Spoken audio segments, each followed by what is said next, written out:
Agenda item number 3, that is on the NeST publications, website, newsletters, and joint policy briefs. So last time we agreed upon that the members would be providing us the documents irrespective. I mean, there were issues that where they would classify. There are joint publications coming with the NeST members, and there are individual publications. But individual publications are also issues around South-South cooperation. So maybe it's a good idea to keep on contributing, but we have not received so far very encouraging response over the last 3-4 months.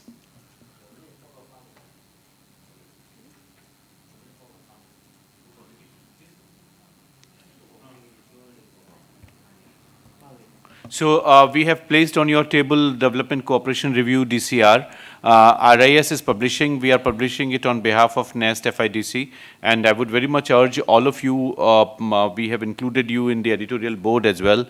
So kindly keep on contributing and exchanging information and ideas so that we can bring this up. I also explored possibility of jointly publishing this with UN Office on South-South Cooperation, so that the Global Connect comes in and it doesn't remain confined to the NeST Secretariat here in Delhi. So I would like to invite your suggestions and ideas so that it can get translated in any of the Latin American languages or in any other language, maybe Chinese, if we can do that if you do not have any publication. So we can then encourage more and more of the regional language-based communication so that the ideas get transmitted immediately. Some money we can spend on facilitating the translation, but regional chapters can also encourage that kind of sort of cross fertilization of ideas and material, so that we have enough sort of traction at the regional level where specific languages are being used and it doesn't remain English dominated conversation. So it is important, and as part of that exercise after Delhi 5 I requested Professor Gladys to join us, and she has very kindly agreed to stay back in Delhi for next couple of days to help us understand the Latin American literature on South-South cooperation. So there are several ideas other than what Rolf Prabisk has written in English, which are actually expressed in Spanish or Portuguese. So she would help us understand that. She would be giving some lectures and some ideas on how that literature has evolved. And she has a postdoc student, Maria, who is also traveling with her to India. They would stay back here for next 5 days, 6 days actually, and would be our guest for this period, and we would be taking advantage of their insights and experience. So I think the regional literature in different languages is extremely important, and DCR should then be encouraged by each of our members to have parallel platforms for communication. Since Elizabeth, you are running the SIA Journal for International Affairs, we would very much like your active participation on this floor, and we can get this expanding. Jorge, you want to step in? Yeah, just allow me to jump with a couple of ideas when related with the journal. I would suggest that currently, people has the incentive to publish if they are in an index. So I suggest that maybe you look the possibility to,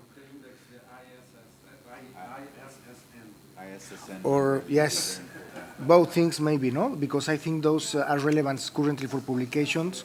So maybe you can try to do something about it. And the second, two ideas related with what you have said. Maybe we can circulate a call for papers or things like that more than a call for papers, a call for special numbers, and any of us can coordinate one special issue in particular topics. And if it's the case, maybe even we can ask at regional level a special issue, for example, in Iberoamerica, for example. And I can coordinate, or Gladys can coordinate that special number, and we can bring scholars from the region, and only in Spanish. But, and the third, or in Portuguese. And the third suggestion is that some journals I have seen that publish in more than one language. And I don't know if that's possible in the context of DCR. Maybe you can consider that thing as well. That's all. That's, no, just a minute. Thank you, that's very important suggestion. Anybody else on the journal or on the language that you want to say anything? Yeah, Gladys, please. No, we have in Rosario a publication, and we publish in 3 languages: English, Portuguese, and Spanish. So, and we're thinking maybe French, but the idea is just not to waste or use our money for translations, because it's very, very expensive to make translations, and just make people aware that there is there are different productions in different languages. Because if not, we run the risk of, let's say, just be captured under certain ways of evaluating knowledge. So that's one thing is language, and another thing is how we are indexing our papers and our publications, to the extent that I've been in Colombia last year, and it was really interesting because there was a journal that says, with no Western indexations. So just to say, okay, we publish, but we don't agree to be subjected to certain laws. On the other side, in the case of Brazil, and mainly the main or one of the most important reviews, the RBPI, yeah, we are obliged to send even the papers to be submitted in English. So this is quite a problem, because it's innovative. Maybe this year publish in 3 languages, I think it's innovative. So just to publish in a language, I think it's a good point. Thank you. Thank you.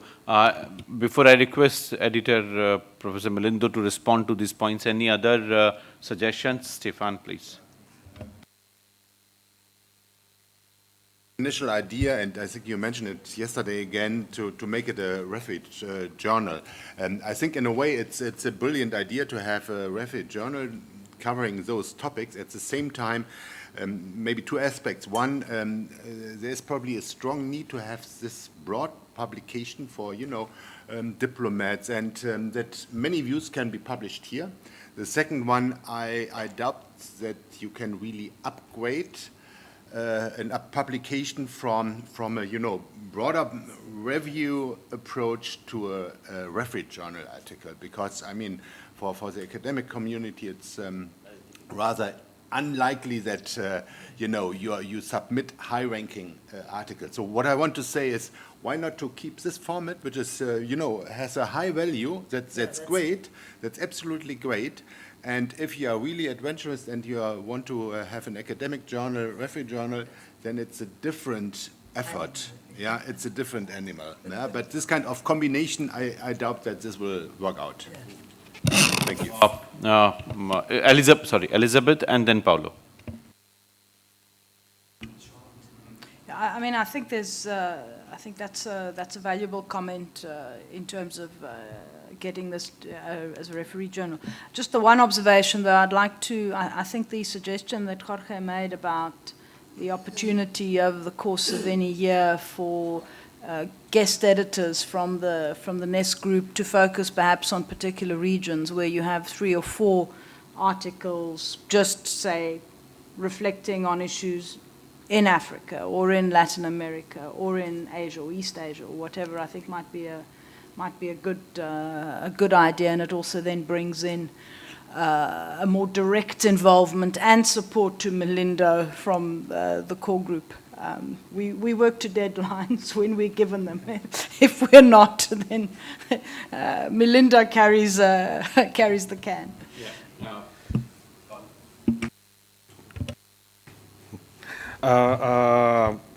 I think this is a huge discussion, Gladys. I agree with you in many, many, many respects, but in Brazil we just gave up. This is a lost cause. We have to publish in English. English is the language that everybody reads, and the problem is if we publish in Portuguese, only the audience that speaks Portuguese will read. So what we can do, I think, if you are going to spend money in translation, it is more important to have articles submitted in other languages and translated to English, if approved, than to translate the articles into the languages. Because everybody in the community reads English, but there are many, many people, like myself, for instance, that struggles to write in English. So if you have an article that is produced in Portuguese and approved, it would be translated in English. If we're going to spend money, I rather prefer to spend money to translate to English and publish in English than the other way around. I think Stefan has a fantastic point. We have to decide either this is an academic or policy-oriented journal. It can't be both at the same time. And I would urge just for having the registration of the journal with the ISSN, because it's very, very, very important for young scholars. It's not important for myself, but for young scholars, it's really important. Even if it is not indexed and so on and so forth, but it is important for the young scholars. And have some kind of review. And the national chapters and the institutions beyond the core group can help in reviewing which is a massive work, I know, reviewing the papers. Thank you. If there are no further comments, Andre. Very briefly, and I know it's a long discussion. I don't want to delay the entire meeting, but I do agree. I mean, with all that has been said by Gladys and Paulo, our experience corroborates that. We have a lot of troubles with translation. It's expensive. We have to go through tender. We get services that are not good. And in the end, like you said, my grandfather used to say, publishing Portuguese is like publishing in secret, because actually nobody reads it. So yeah, so it's important to perhaps have publications in Latin America at least where you can, like you said, in English, Portuguese, and Spanish, or try to translate everything to English. That's one point. The other point, I don't see this sharp distinction between policy papers and academic papers. I mean, the policy studies are very much in academic institutions. We have programs in public policy up to the PhD level. We have publications that are policy studies that are grounded in very sophisticated methodologies. And so I don't know. I think the distinction is blurred. And It's research. If you're going to index your journal in the Scopus or Web of Science, you have to prove that the papers published there, they follow some research rules. That's the point. So my point is, we can keep it as it is. There's no problem. no, I don't see a problem either with that. But Indexing the journals. That's my point. But I think it's important to index it either way. Even if you say this is a policy journal, you know, it's not an academic journal, it would be important to have an ISSN. ISSN is registration. Indexing is another thing. Yeah, well, but you have policy publications that are indexed too, no? Yes, but it's different. Also different. Exactly. To follow some. Yeah, they also follow some little bit similar. So just to conclude, I think now I would request Professor Melindo to respond to all the points that have come up regarding the Development Cooperation Review and how we go forward. So thank you, Sachin. I'll just make three broad comments. Number one, on the type of journal that we should have, I would have loved to follow the suggestion given by Stefan to have two different publications. But perhaps we are a little constrained now to think in terms of both of them right now. But my understanding about the following the existing pattern stems from the fact that when we talk about South-South cooperation, we talk about multi-stakeholder participation in the process of development cooperation. I am being an academic myself, I am very keen that some such academic rigor is brought about. And I would postpone that personally, if given a choice, to the second process that we can initiate sometime later from now. For the time being, I would like to I would rather prefer, I would seek your suggestions on that, to have this, because we have got a lot of huge response from the non-academic participants in the process of South-South cooperation through this DCR, and their participation has been quite effective. So I would like to seek your suggestion as to what should be done in the future. The second issue that Jorge raised about identifying a issue and particular issue and go for a special issue, we have already started informal discussions on that among several members of NeST and even outside NeST. We are thinking of a special issue on South-South cooperation in Latin America to concentrate completely on the Latin American experience, and a similar one from Asia as well, because there is a continuous debate about the difference between these two. The third one, as Professor Lee suggested, we have also in mind a special issue on triangular cooperation, where we can concentrate purely on that issue. A fourth one, I have been discussing, egging on Paulo for quite some time, to have an issue on leaving no one behind in the South, from the SDG perspective, and linking it to South-South cooperation. Paulo gracefully agreed, and I am looking forward to a special issue on that. So far as the ISSN number is concerned, we are working on that, and we are also having a discussion with some professional publications house to have a professional academic journal made out of this.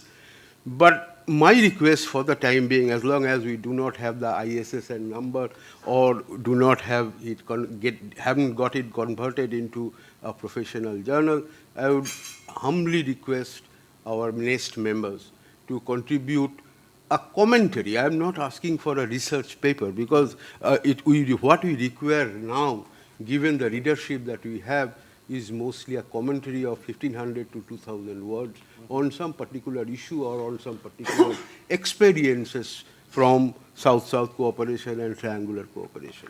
You can convert that into a journal or a paper for a refereed journal with much ease. So that can be your first step. You can share it with us and then publish it, get it published in some refereed journal.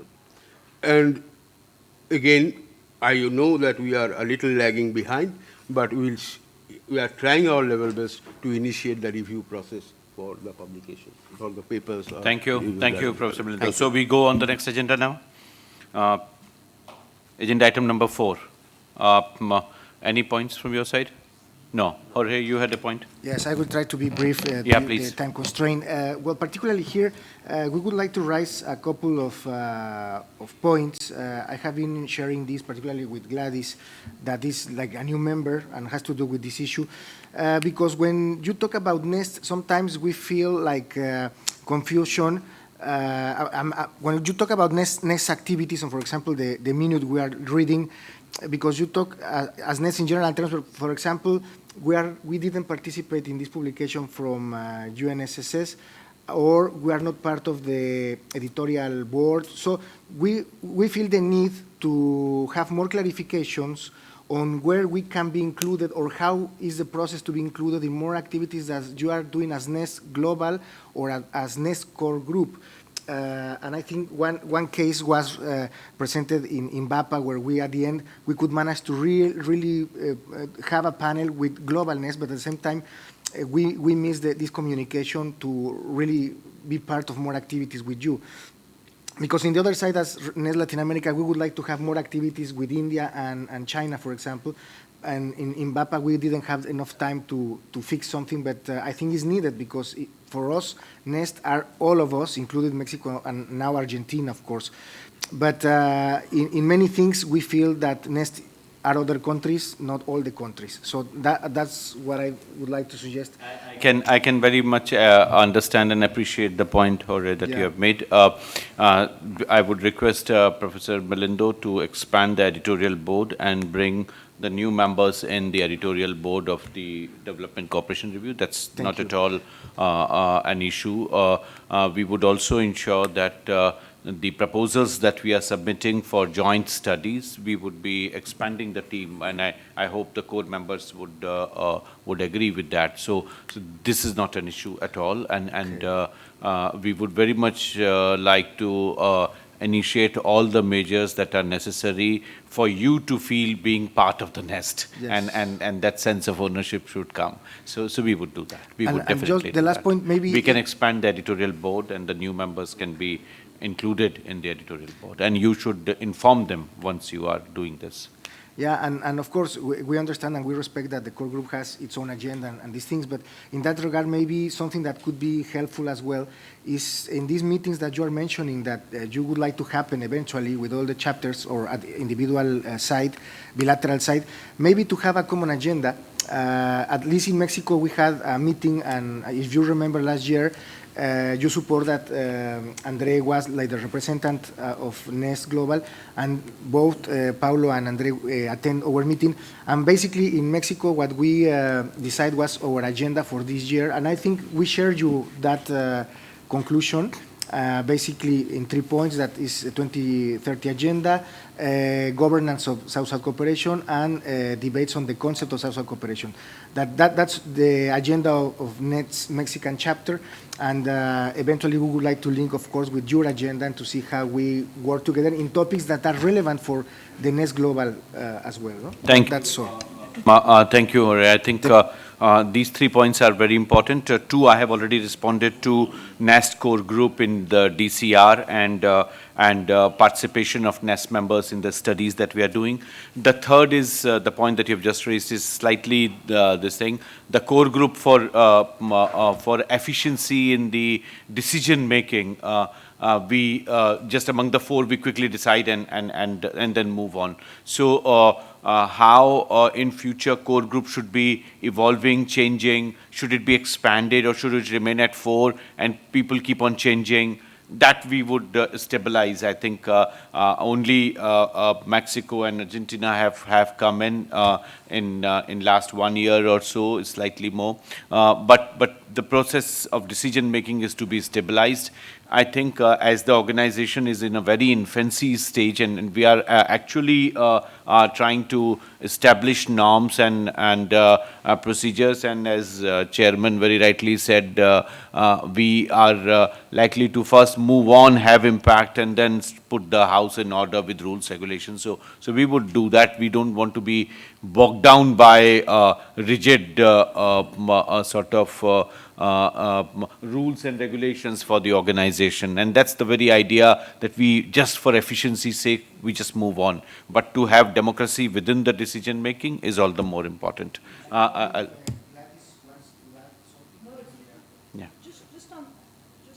Very quickly, Chair.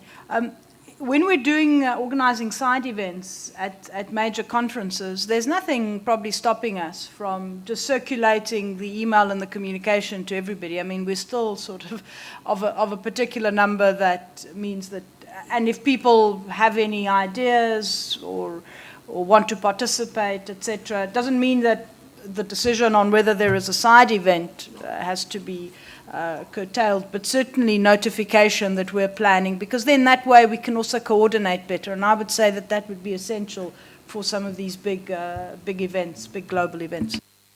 One clarification. Would you mean that we should have a special NeST email group or listserv or something like that? Yeah, no, it doesn't harm anybody. Please do that. Pranay Sinha, now it's your responsibility. Please form a web group of all the NeST members today who are present here as Dr. Poshraj Pandey and from Afghanistan, from Nazir Bhai, we would hear, the core group would approve their membership and they would be part of NeST. So we can form a core group members and all the NeST members in one mail group. The information about DCR and their membership in that, the publications of the NeST, the side events of the NeST, they should quickly be communicated much before the event. So if they want to participate, they can, and I think that would be very helpful. Chairman? Yeah, so I think we just go ahead with that. Next agenda item. Any other item? Okay. Any item by anybody? Yes, Dr. Poshraj Pandey. Thank you, Professor Sachin. Well, I just want to introduce myself and my organization. Professor Sachin invited me as an observer, and observers are not supposed to speak. They are required to observe. That's why I was silent. And I pick up the mic in any other business. Well, my organization, my name is Poshraj Pandey, and I am associated with South Asia Wars and Trade, Economics and Environment.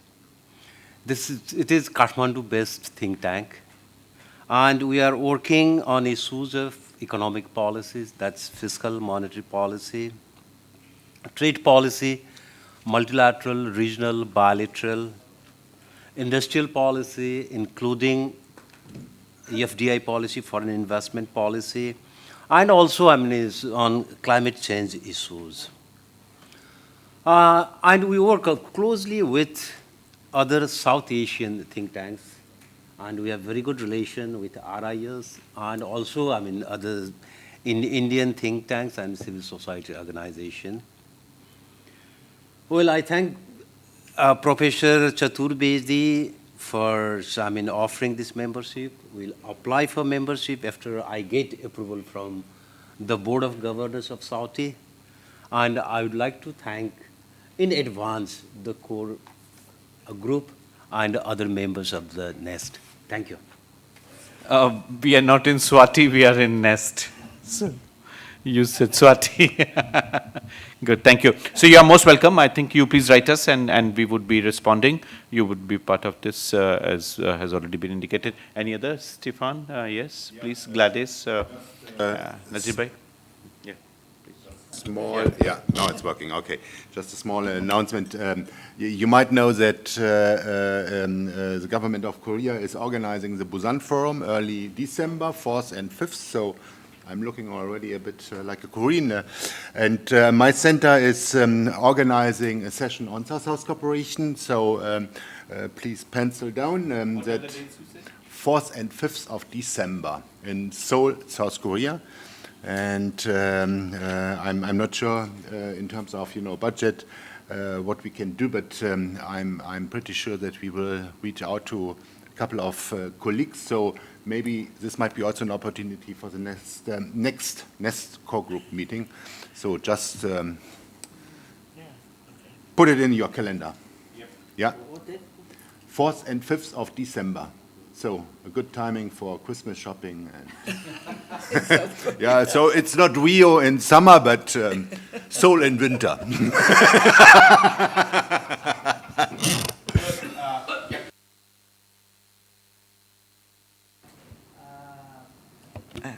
No, I don't.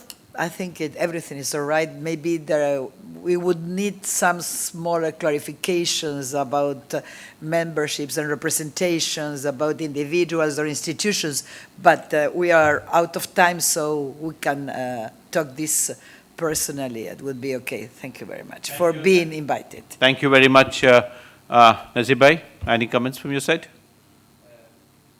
Thank you, Dr. Sachin, for the invitation to this meeting. Of course, we, as a newly established think tank in Afghanistan, focused on economics and connectivity, believe to be well positioned to be collaborating with RIS at the same time with the think tanks of the region. Last 18 years, we have been pretty much busy building institutions, we neglected to develop think tanks. There are a few in town, in my country, focused on foreign policy and security issues, but none, unfortunately, on economics and issues involving connectivity. We are looking forward to be collaborating with you, and of course, we'll be communicating over the arrangements on how we can participate in NeST. As I had offered you earlier also, again, I would repeat myself, you may choose any of your colleagues to be sent to RIS. We would support your travel, stay, and give them exposure on the kind of work we are doing in RIS for 3, 4, 6 months. And this would be part of the NeST fellowship program that we are going to initiate today. And as colleagues from China would work out the details of the fellowship program, we would be very happy to incorporate you in that fellowship program. You can, any of your colleagues who have done masters in economics probably would fit in very well to absorb the kind of work we are doing at RIS. So that offer stands, and that would be your quick gain by becoming member of NeST. So you would be getting the access to the NeST fellowship programs that we are having. I would also request Stefan to explore possibility if the South Korean government can come up with some support, or your center can support NeST in any way by not just by one-off meetings, but by a more structured program. And the other hat of yours, which is now in at DIE, unfortunately, after Thomas, we don't have the connect, and you have moved out. So we would very much like to continue with that partnership. Yeah, Swan, I think, is now taking interest, but I don't know. No, we should continue, of course. Yeah, we should continue. And as you know, I am still DIE. I just leave. Anyway, so any other points? Otherwise, I would request Chairman to give remarks and close the meeting. So anybody else who is keen to speak? Paulo? Just to ask the RIS and Pranay to add Articulação Sul in the list, because they are here, but they are downstairs. No. They are in the they are in the list, yeah. And Laura had approached us for being present in this meeting. But since she's speaking today morning in exactly. in that, but they are on the list. They are very much on the list, and that's what I've been saying, that within each country, 1 or 2 institutions can represent. Otherwise, everybody. If I bring in other Indian institutions, the room would be full. So, okay, thank you, Mr. Chairman. So, thank you very much for your contribution, and I also like to mention that. Chuan Hong, you could call her Diana, is a focal point for NeST China, and anybody want to have any communication and, should go to Chuan Hong for this. Okay, otherwise I would say thank you again for your contribution. So let me just close this meeting. Thank you.